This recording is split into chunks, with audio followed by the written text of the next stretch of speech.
Assalamualaikum warahmatullahi wabarakatuh. Halo semua para pendengar dan penonton podcast OSDI UMY tahun 2022. Gimana kabarnya nih? Perkenalkan, aku sebagai host podcast pada pagi hari ini. Nama saya Wildan Azam Firdausi, bisa kawan-kawan kenal dengan panggilan Wildan. Saya dari Fakultas Pendidikan Bahasa Angkatan 2021. Oke, pada podcast OSDI pagi hari ini kita akan berbincang-bincang seputar dengan orientasi studi dasar Islam. Yang kali ini ada tamu yang cukup asik juga nih dari Fakultas Pertanian. Mungkin kakaknya bisa langsung perkenalan diri dulu aja nih. Oke, halo teman-teman. Perkenalkan, nama saya Martini. Biasanya kalau di pertanian saya dipanggil Martin. Jadi mungkin teman-teman bisa panggil Kak Martin, Mbak Martin mungkin. Tapi biasanya dipanggilnya Martin gitu. Kak Martin. Ya. Oke, cukup ini ya. Teman-teman mungkin pengen kenal lebih dalam lagi nih sama Kak Martini nih. Apa kesibukannya, terus program studi semester berapa, gitu. Apalagi dari Fakultas Pertanian sendiri itu, Pak. Oke, jadi saya sendiri itu dari program studi agroteknologi Fakultas Pertanian Universitas Muhammadiyah Yogyakarta tentunya ya. Kalau untuk kesibukannya karena saya angkatan 2019, tentunya udah ya mahasiswa akhir lah ya dibilangnya. Aduh, sebenarnya agak gimana ya dibilang mahasiswa akhir, kayak baru kemarin gitu menginjakan kaki di Universitas Muhammadiyah Yogyakarta, tapi tiba-tiba udah skripsi gitu. Karena identik dengan skripsi gitu ya. Kesibukannya sebagai mahasiswa akhir ya tentunya menyiapin penelitian, terus kemudian karena ini di semester 7 ini, semester ganjil ini ada program magang dari kampus, nyiapin magang, dan juga ada salah satu kegiatan yang alhamdulillahnya dapat sedikit amanah dari dosen. Saya dan beberapa teman dari Fakultas Hukum dan juga dari Pertanian juga ada pengabdian dosen di salah satu pondok pesantren di Sleman. Oh, keren juga ya. Ini Kak Martin dari Fakultas Pertanian ya terutama. Jadi kawan-kawan mahasiswa baru nih, apalagi saya yang tidak masuk di Fakultas Pertanian, punya paradigma yang cukup asik juga, cukup menarik ketika bagi perempuan ya masuk Fakultas Pertanian itu, apakah di Fakultas Pertanian ini dari agroteknologi itu kesannya kan biasanya dari kawan-kawan kan macul terus di kebun. Ternyata Kak Martini dari wanita pun ya bisa juga tuh masuk Fakultas Pertanian ya. Selama liburan ngapain aja nih, Pak? Selama liburan kemarin karena masih ada beberapa proyek yang harus diselesaikan. Dari proyek dosen itu ada sisa dari semester 6, ada proyek dosen yang harus segera diselesaikan. Sambil menyelesaikan itu juga ada penyusunan proposal, terus juga ada kesibukan di organisasi juga, termasuk menyambut teman-teman mahasiswa baru 2022 di Universitas Muhammadiyah Yogyakarta ini juga. Dan ada beberapa hal kesibukan lainnya, biasa mahasiswa seperti itu. Suka-suka cari kesibukan. Cukup produktif juga ya Kak Martini dari bahasa ini. Hektik ya Mbak, berarti liburan selama 2-3 bulan ini. Alhamdulillah nggak gabut sih ya. Bisa dihitung nggak gabut tuh. Jadi oke Mbak, kita berbincang-bincang seputar orientasi studi dasar Islam nih. Apalagi Kak Martini kan angkatan 2019 tuh. Yang mungkin kawan-kawan 2020, kawan-kawan 2021 mereka kan OSDI-nya online karena pandemi ya. Gimana sih Mbak 2019 kan yang mungkin angkatan terakhir untuk sekarang ini yang merasakan OSDI secara offline tuh. Apa menurut Mbak sendiri nih, pandangan Mbak terkait apa sih OSDI itu? Oke, kalau ditanya apa sih OSDI itu, mesti apa sih OSDI, kayaknya di kampus-kampus lain PKKMB ya udah PKKMB aja gitu. Nah kita udah ada mataf, aduh kok aneh ya, mataf masa ta'aruf. Nah masa ta'aruf mahasiswa di Universitas Muhammadiyah Yogyakarta ini mungkin terasa kurang lengkap karena basicnya Muhammadiyah. Mungkin teman-teman udah paham lah ya, Muhammadiyah sebagai organisasi Islam, tentu di situ OSDI seperti kepanjangannya orientasi studi dasar Islam. Nah, orientasi itu sendiri kan biasanya dilaksanakan di awal. Nah, sebagaimana pelaksanaannya di awal, OSDI itu digunakan untuk mengenalkan bagaimana lingkungan kampus itu menjalankan ajaran-ajaran agama Islam, bagaimana pandangan-pandangan kampus terhadap ajaran Islam, terus bagaimana kampus itu menyediakan fasilitas untuk menjalankan ibadah dengan baik, seperti itu. Kemudian juga ada banyak hal yang menarik terutama di tahun 2019 dan alhamdulillah kemarin di tahun 2020 dan 2021 sempat menemani teman-teman maba buat jadi LO ya istilahnya, LO, tapi karena online agak sedikit kurang ngena gitu. Tapi kalau offline atau dilakukan secara langsung itu akan lebih mengena di teman-teman. Kalau berbicara terkait dengan OSDI tahun 2019 itu menurut saya istimewa karena spesial ya angkatan terakhir terus dan tentunya ini di tahun 2022 ada masih banyak kampus yang melakukannya secara online juga terkait dengan PKKMB-nya, terkait dengan orientasi mereka secara online. Tapi alhamdulillah Universitas Muhammadiyah Yogyakarta memberikan wadah buat teman-teman mahasiswa yang dulunya ikut online untuk jadi kepanitiaan di acara yang offline itu sungguh luar biasa. Dan di tahun 2019 itu kalau boleh sedikit cerita ya. Nah waktu itu saya ingat sekali itu dilaksanakan selama 2 hari. 2 hari, oke. Jadi dipisah antara laki-laki dan perempuan. Di tanggal 29 itu dilaksanakan untuk OSDI laki-laki dan 30 di perempuan. 29 itu hari Kamis dan 30-nya di hari Jumat. Mungkin kalau ya alasannya kan kalau hari Jumat untuk mahasiswa itu kan ada kewajiban muslim lah, muslim bukan hanya mahasiswa ya, kewajiban sebagai seorang muslim untuk menjalankan ibadah sholat Jumat. Nah itulah kenapa OSDI dibagi menjadi 2 hari. Tapi menurut saya hal spesialnya di sini yang tanpa kita sadari menjadi salah satu esensi dakwah secara harusnya kalau orang-orang menyadari ya, itu sebagai suatu dakwah yang dimana di situ ada pemisahan antara laki-laki dan perempuan. Nah sama seperti yang kita ketahui bahwasanya dalam Islam mengajarkan bagaimana laki-laki dan perempuan seperti itulah ya teman-teman udah paham lah ya, gitu kan. Ya udah tahu lah ya, nggak perlu dibahas itu lebih jauh gitu kan.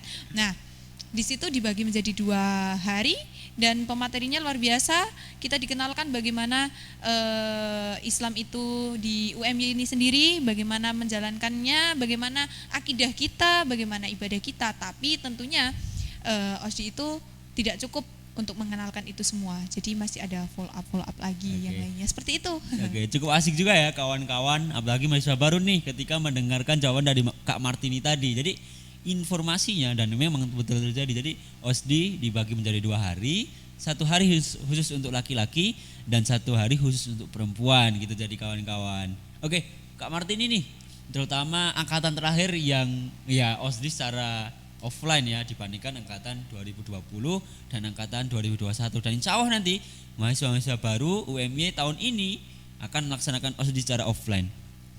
Mungkin ini Mbak, ada peristiwa unik yang cukup teringat ketika dulu orientasi studi dasar Islam yang paling diingat banget, memorable banget dari Kak Martini sendiri. Apakah itu ketemu orang dengan berbagai corak ataupun dulu yang ngasih uang nih atau apa tuh, ada momen yang cukup memorable nih sampai sekarang Mbak? Waktu itu yang saya ingat itu karena kita kan bercampur ya semua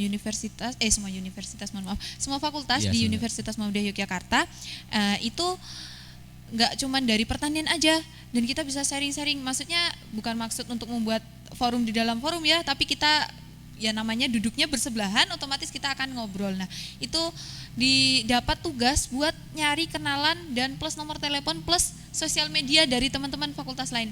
Nah itu sangat menarik karena menurut saya ya ampun maba ya pertama kali ke Jogja gitu, dapat teman, seneng karena kita bisa bertukar punya teman baru, punya relasi baru, bertukar pengalaman seperti itu, bahkan sampai ke nomor WA, akun sosial media seperti itu. Jadi itu menurut saya menarik dan tentunya tidak didapatkan kalau secara online dan esensinya itu akan lebih mengena kalau offline teman-teman.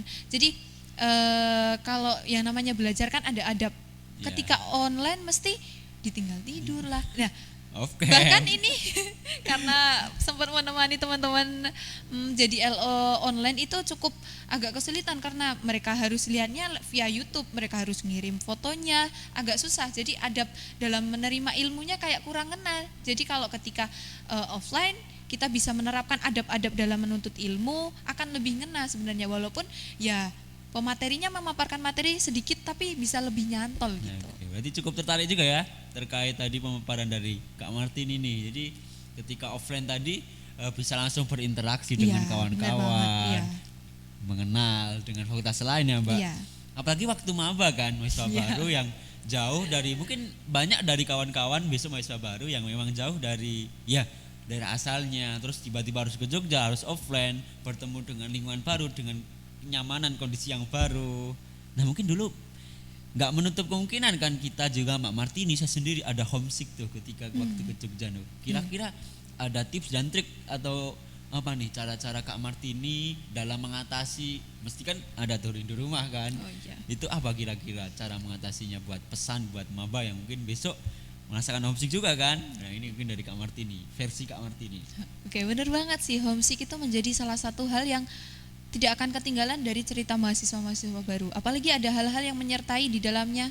Sebagai seorang maba di Jogja yang katanya kota pelajar, tapi ada hal-hal yang sedikit melukai kata kota pelajar itu. Nah, mungkin dari saya sendiri tipsnya itu bagaimana niat awal kita ke Jogja.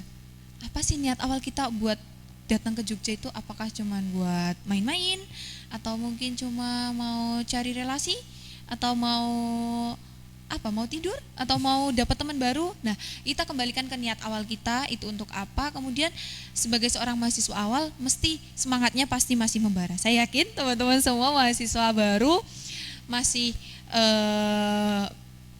baru pertama kali merasakan menjadi mahasiswa, tentu semangatnya pasti masih membara dan harus tetap menjaga semangat itu sampai akhir nanti. Dan tentunya dengan OSDI ini sendiri tentunya menjadi salah satu motivasi saya dulu, karena punya landasan awal gitu untuk berpijak, kan dikenalkan bagaimana akidah yang sebenarnya, bagaimana cara mengajarkan mengamalkan ajaran Islam yang baik, seperti itu kan. Jadi cukup memberikan motivasi bagi saya untuk menjaga semangat agar tidak rindu rumah dan lain sebagainya, karena kan ya orang tua mesti sudah melepaskan kita untuk jauh-jauh ke Jogja dengan ikhlas, dengan pasti doa-doa mereka juga menyertai kita, seperti itu. Oke, apalagi mahasiswa baru besok ya. Jadi tadi udah dipaparkan juga tips dan triknya dari Kak Martini nih. Nah, kan juga ke Jogja kan kawan-kawan juga baru tuh Mbak. Iya. Kawan-kawan juga baru dari berbagai fakultas juga kan. Kita Benar juga banget. kayak datang terus waduh siapa orang ini. Iya, benar banget. Salah satunya kan kita bergaul juga lewat organisasi, lewat UKM. Di kelas kan juga mungkin hanya kelas saja ya, seangkatan gitu Benar. kan. Boleh tahu nih dari Kak Martini ini ikut UKM ataupun ikut organisasi apa di UMI itu? Kalau organisasi, ditanya ikut organisasi apa, alhamdulillah dari tahun 2019 saya bergabung bersama keluarga kedua saya di Jogja, dan di dalamnya saya merasa mendapatkan kasih sayang mungkin. kasih sayang, maksudnya sangat mengayomi, sangat memberikan kasih sayangnya, memberikan bimbingannya itu tulus gitu. Itu saya ikut Ikatan Mahasiswa Muhammadiyah. Oke. Kenapa tuh Mbak? Kenapa? Apa hal yang membuat tertarik ketika, apalagi maba kan, ketika tahu IMM nih ikut join Iya. Apa tuh yang ketika sekilas saja mungkin yang terlintas di benak pikirannya Kak Martini ketika dulu maba, ikut IMM nih, apa tuh? Dulu di awal karena kita ada tour fakulti itu jelasin tentang lembaga-lembaga juga. Nah di situ ada selain lembaga-lembaga yang di lainnya yang ada di pertanian, yang nggak kalah kerennya juga dari IMM, itu satu hal yang menarik bagi saya itu di situ ada nilai-nilai keagamaan yang kalau kita lihat ya terkikisnya nilai-nilai moral di kehidupan remaja itu sudah sangat parah sekali ya. Tentunya saya butuh untuk tetap menjaga nilai-nilai keagamaan itu dalam kehidupan saya, karena kan maksudnya ya secara khususnya itu dalam diri saya, tapi juga semuanya melingkupi semuanya seperti itu. Nah di IMM itu sendiri tidak hanya mengajarkan tentang bagaimana lingkungan sosial itu sendiri, tapi juga mengajarkan bagaimana keagamaan yang mungkin jarang sekali didapatkan di tempat lain seperti itu. Tapi tidak menutup kemungkinan di IMM itu tidak hanya belajar agama aja, terutama di Fakultas Pertanian. Karena di Fakultas Pertanian sama orang-orang mikirnya wah pertanian nih mesti jadi petani gitu-gitu, berinteraksi sama petani, pedagang gitu kan. Nah justru itu dengan petani, pedagang itu adalah hal-hal yang paling dekat dengan pertanian. Nah di IMM ini kita diajarkan dengan bagaimana rasa humanitas kita, meningkatkan rasa humanitas kita, rasa peduli kita, meningkatkan kepekaan kita terhadap sosial seperti itu. Jadi dengan ikut IMM itu balance, saya merasa balance antara keagamaan dapat dan intelektual juga dapat. Selain itu rasa sosial yang tentunya sangat kita butuhkan ketika kita terjun di masyarakat sebagai bekal kita sebelum KKN kan. Sebagai bekal sebelum KKN yang paling dekat KKN, apalagi juga sebagai bekal kita sebelum lulus dari Universitas Muhammadiyah Yogyakarta dan kembali ke masyarakat. Nah, humanitas itu sangat penting itu sendiri. Berarti direkomendasikan ya Pak ke IMM. Ya. Jadi tadi kawan-kawan udah dijelaskan tuh dari Kak Martini. Kalau kawan-kawan hanya mengincar ilmu pertanian ya ikut gas saja. Tapi ketika Kak Martini langsung ikut IMM ternyata banyak insight baru tuh, banyak pengalaman baru, pengetahuan baru, terutama dari IMM itu sendiri.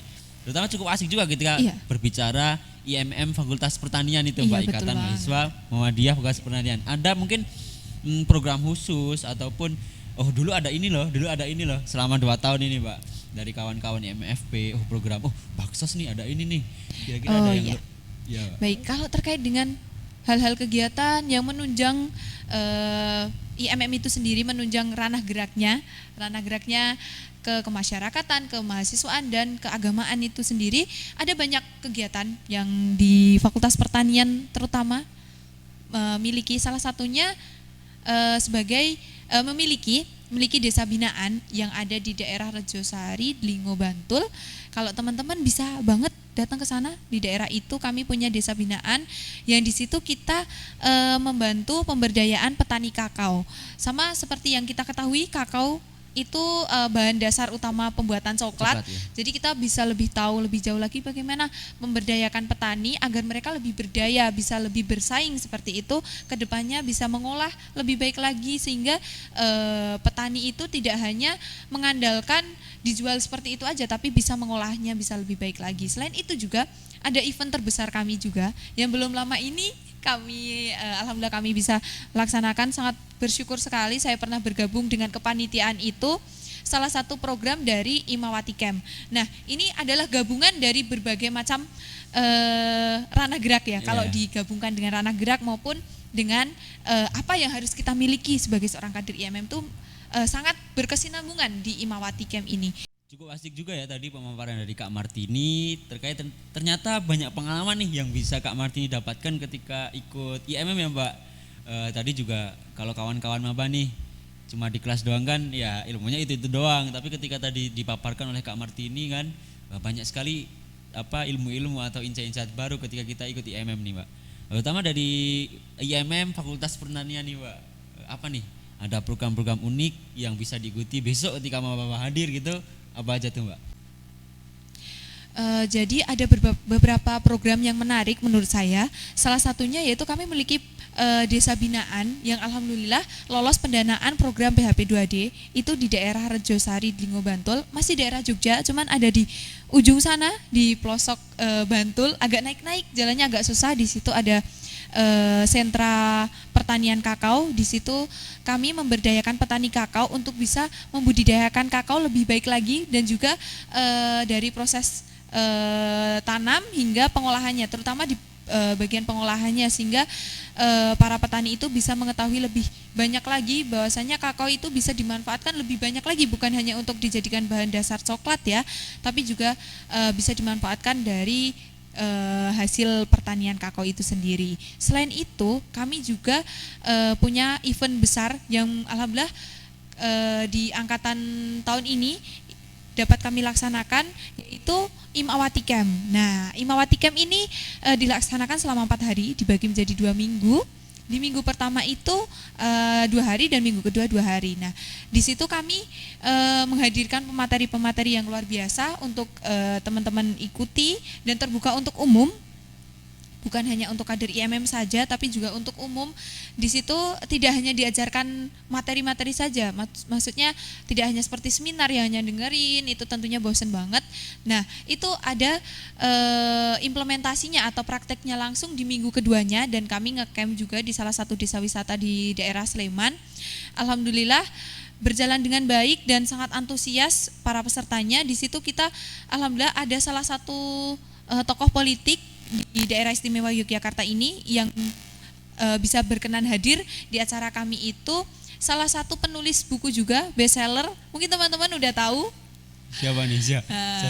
Pasti teman-teman udah tahu, banyak yang tahu beliau ini, yaitu Mbak Hanum Salsabila Rais, penulis buku 99 Cahaya di Langit Eropa yang sangat fenomenal, bahkan ada filmnya, pernah difilmkan. Nah, alhamdulillah beliau dapat sharing-sharing dengan kami, bisa sharing-sharing dengan kami, dan juga banyak pemateri-pemateri luar biasa lainnya yang kami hadirkan untuk membersamai teman-teman untuk meningkatkan humanitas, intelektualitas, dan religiusitas itu sendiri. Jadi tidak hanya melulu dengerin materi aja, tapi ada prakteknya juga, seperti itu. Nah, ada satu hal yang menarik juga, salah satu kader kami, beliau ini Kabid Ekowir, Ekonomi dan Wirausaha.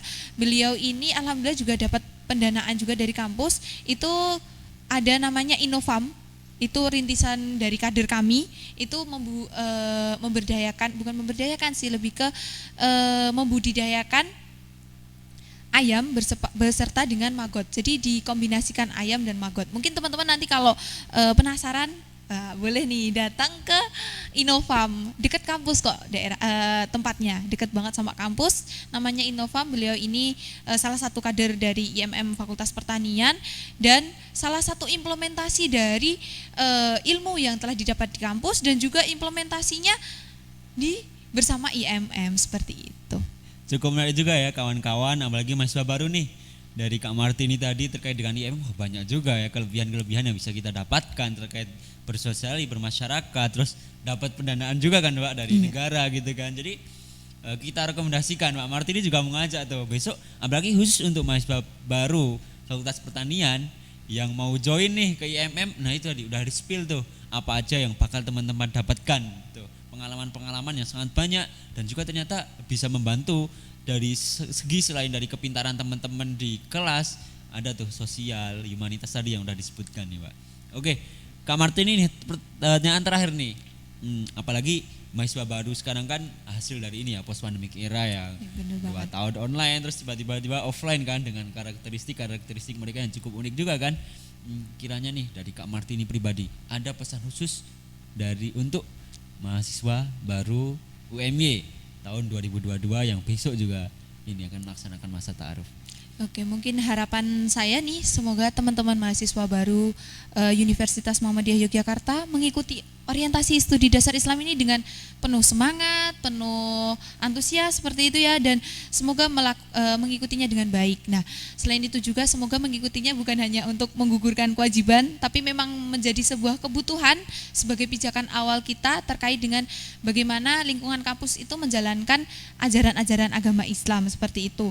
Nah, juga semoga tidak hanya nyari sertifikat yang katanya buat yudisium, semoga tidak hanya itu aja, karena sebenarnya ada banyak hal lagi yang dapat kita gali, dapat kita dapatkan dari OSDI ini, dan insya Allah nanti akan ada follow up selanjutnya di fakultas, di organisasi-organisasi, bukan hanya IMM saja, tapi khususnya IMM sendiri memiliki peran untuk memfollow up dari kegiatan orientasi studi dasar Islam ini, dengan harapan mahasiswa itu membawa nilai-nilai OSDI yang sudah didapatkan di OSDI itu ke kehidupan sehari-hari, terutama di lingkungan kampus dan juga di kehidupan sehari-harinya di lingkungan mereka sendiri-sendiri ya tentunya. Nah, kalau untuk pesan khususnya, itu kan tadi harapan ya, pesan khususnya untuk maba-maba ini semoga tetap semangat, dan terutama saya sendiri mengucapkan selamat dan semangat berproses dan berprogres bersama, terutama untuk teman-teman Fakultas Pertanian. Di Fakultas Pertanian semoga kedepannya tetap bisa menjaga semangatnya di awal yang menggebu-gebu, terutama ketika mataf dan OSDI itu sendiri. Semoga jangan sampai ketika jauh-jauh merantau ke Jogja kemudian melakukan hal-hal yang lago atau hal-hal yang hanya sia-sia saja. Ya, jadi semoga bisa mendapatkan nilai-nilai itu dan dapat diimplementasikan, karena in ahsantum li anfusikum wa in asatum falaha. Jadi apa yang kita tuai, apa yang kita tanam kebaikan maka kita akan menuai kebaikan, dan jika kita menanam keburukan maka hasil dari keburukan itu juga untuk diri kita sendiri. Dan semoga teman-teman mahasiswa baru Universitas Muhammadiyah Yogyakarta ini sebelum benar-benar melihat realitas sebenarnya kehidupan di kampus sudah memiliki pondasi, sudah memiliki rasa tanggung jawab untuk menjalankan ajaran-ajaran agama Islam, karena kehidupan ini tidak hanya melulu tentang dunia saja, tapi juga harus punya pijakan agar tidak terombang-ambing nantinya dengan pemahaman-pemahaman liberal, karena tentu tidak dapat kita sangkakan lagi, tentu tidak dapat kita hindari bahwasanya banyak hal yang tentunya akan membawa mahasiswa itu bisa ke jalan yang baik atau ke jalan yang buruk, tergantung kita punya pondasi atau tidak, seperti itu. Oke, terima kasih kepada Kak Martini nih yang tadi udah memaparkan, dan cukup luar biasa juga ya kawan-kawan semua pemaparan diskusi kita, obrolan-obrolan kita terkait OSDI, terkait dengan organisasi dan juga pesan dan harapan terutama untuk Fakultas Pertanian para mahasiswa baru. Saya ucapkan terima kasih juga kepada Kak Martini yang udah menemani waktu Sama-sama kita untuk ngobrol-ngobrol seputar dengan orientasi dasar Islam. Nah, itu mungkin kawan-kawan semua obrolan kita ataupun bincang-bincang kita pada pagi hari ini terkait dengan orientasi studi dasar Islam. Terima kasih. Assalamualaikum warahmatullahi wabarakatuh. OSDI UMY tahun 2022, Muslim cerdas, Muslim berkualitas. Terima kasih.